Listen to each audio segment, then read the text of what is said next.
Oh, hello, hello. This is Mr. Mills. I hope you are all doing well and are healthy, um, and it's just kind of this time of this season of our lives where we're doing all this, and I thought it would be helpful to make a video to show you a little bit about what you'll see in Google Classroom, or what your kids will see in Google Classroom. Of course, it's in Spanish, and they're accustomed to that. And I just want to give you a couple of helps and guide you through it. All right, first help, I think, will be Google Translate. The kids are really familiar with this, and they can just put in a word, um, and they can do that here. They probably more often will use Spanish Dict. I like that one. And um, just before I dive into Google Classroom, just want to make sure that you know the best ways to reach me, and most of us know this, but uh, um, but Remind and Class Dojo, excuse me, are probably the best ways. And I can refresh the page. Okay, let's go through what you'll see in Google Classroom. I typically am putting in 4 assignments.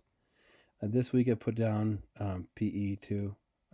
I've sent you a link to in Remind, I believe it was, and in Google Classroom, or in Class Dojo, showing you resources for.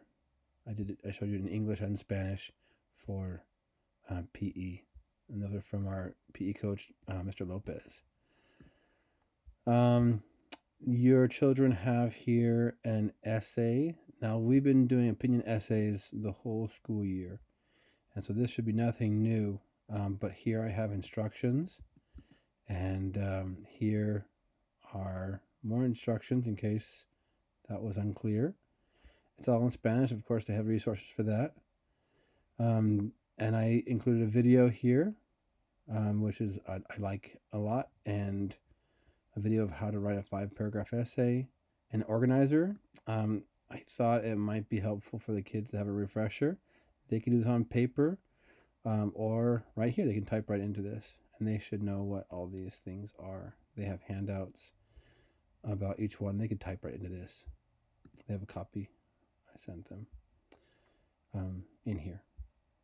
I have here 3 articles, the same 3 articles from before spring break, and they will use details in here to support their reasons in their essay. They'll type into this. Now, if you want them to type right on paper, that's fine, but they can type right into this, and they'll have their own copy there. And then they just mark turn in when they finish. There's a rubric here even as well, so that they can assess themselves. They can say, how'd I do? Now you'll notice that in all of the assignments, it's written in here, not graded, and that's the official kind of word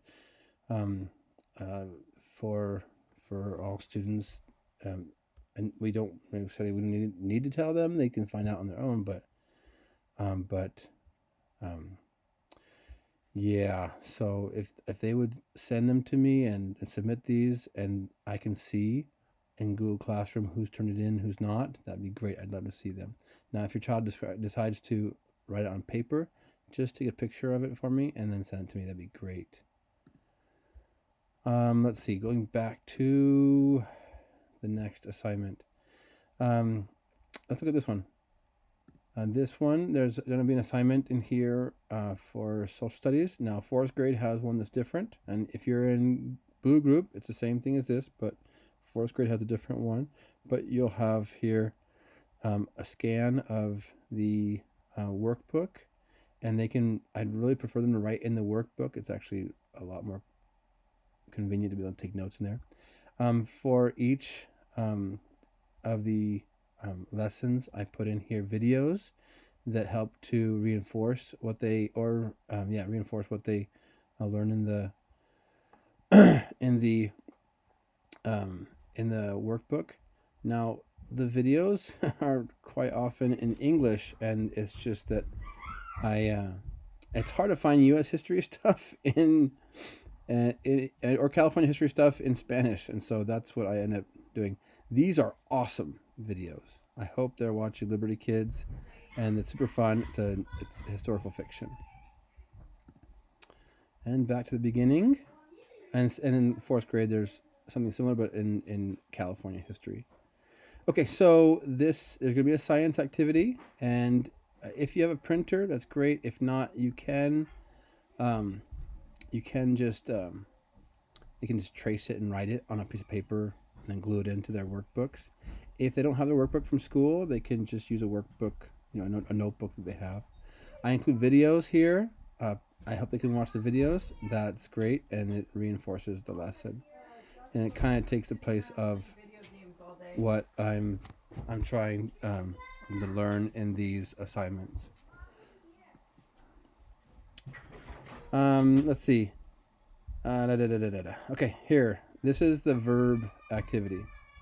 And we have here, there's going to be like a reference sheet here on the skill for the week.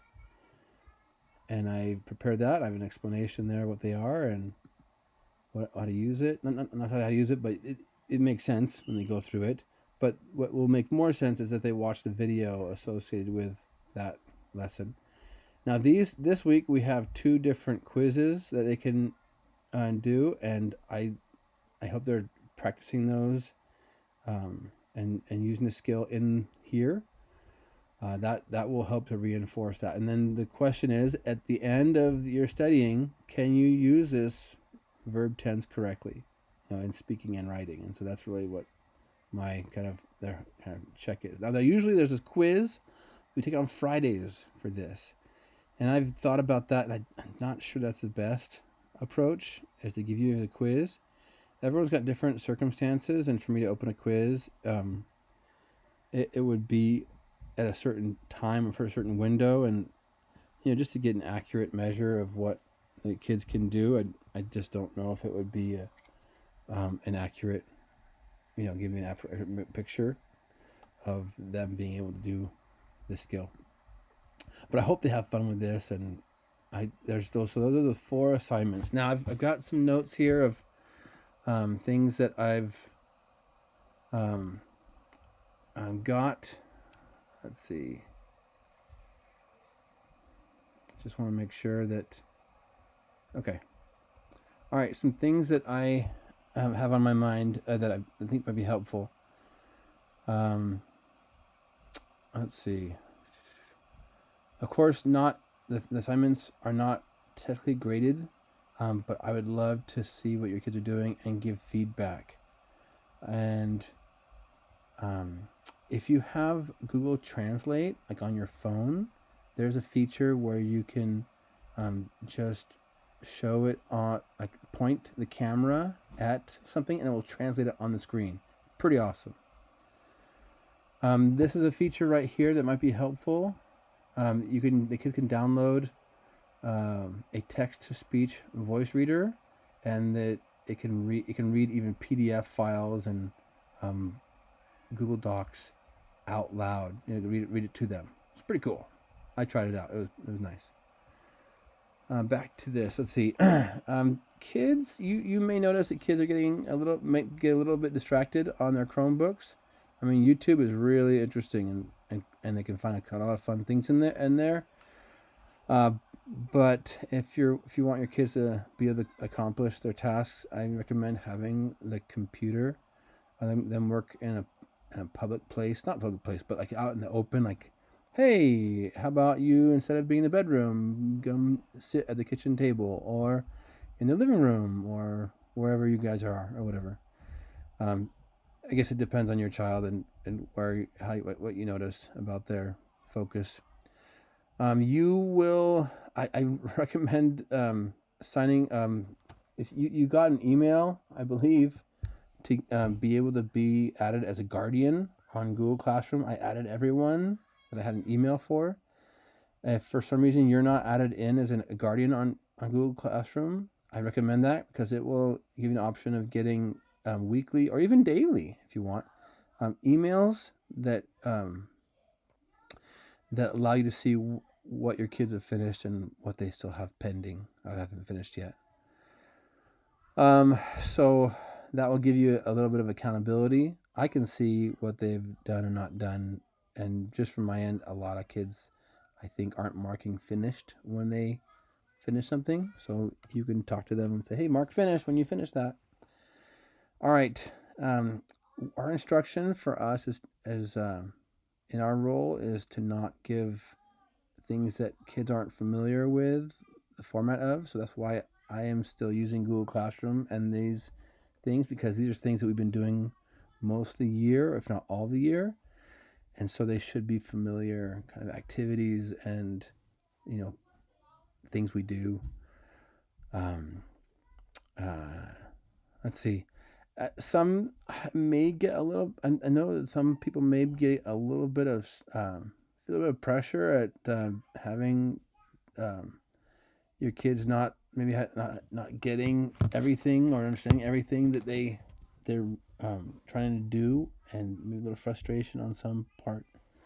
I here's my message: do the best you can, do the very best you can, and encourage your kids to do the best they can, and then just move on. I mean, we're all kind of in a funky time, and I just don't want to add more pressure. I know there's families that have different stresses going on, and I want to be sensitive to that. And of course, I want your kids to do awesome, and they will. They will get through this. I just don't want to add more pressure right now in our varied circumstances. You can add more assignments to your child as you want. You are your child's teacher. You are your child's first teacher. And I mean that in every sense. Every parent is the child's first teacher. So feel free to assign them more things. All right, we're doing a project. So, and that's another thing. If you want to have your kids do fun projects, I recommend that, and take time to play with your kids and try to limit the screen time if you can. I know they've got do screen time for their Google Classroom, but if you can limit that, that'd be great. Lots of reading would be good, and audiobooks. And I hope this helps. If you have questions for me, I really would like to hear from you, and I'd love to see what your kids are doing. Take pictures of their stuff and send it to me. You have, of course, Remind and Google Classroom, but if you want to send me a little video of them and have them reading their essay out loud or whatever, that'd be great. You can also email me at jmills@fuesd.org. Okay, so I think I've covered everything. And I would love to hear back from you. Please let me know. And one thing that my wife and I actually had discussed is that she said, "Why don't you do a Zoom meeting with the parents?" And that would be great. And if you are available for that, I would do that. I just know that some people are working during the day, and so I thought, well, I might as well just record myself. So, all right. So this is me signing off here, and look forward to seeing your kids work and giving feedback on it. But we're in this together, and I hope you're all well. All right.